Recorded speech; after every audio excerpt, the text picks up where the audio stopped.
So I'm Jon DeAntonio, and I'm a pediatric surgeon. So I do everything from inguinal hernias, umbilical hernias, to gastrostomy tube placements, and then now I even do colorectal. So it's just the other end of kind of the spectrum in the body. That's the advantage to peds is even in a center such as ourselves, where we have 8 pediatric surgeons, which is a good sized group.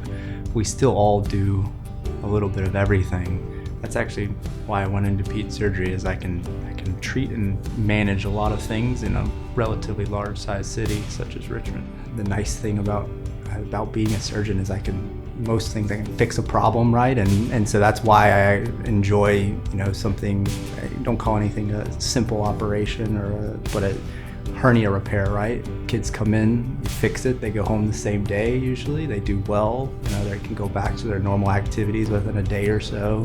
Another day you can do something that's a lot more complex, like a CPAM or a congenital airway anomaly resection. And so I take that into perspective when I'm treating patients and say, hey, what would I want done for my child, and how does it feel as a parent when you're kind of in that, and knowing as much as we do, still not knowing what the right answer is sometimes, whether it's having abdominal pain and it being constipation or something more serious, right? And so it's really helped me to be able to appreciate kind of the parent's outlook and try to keep that in mind.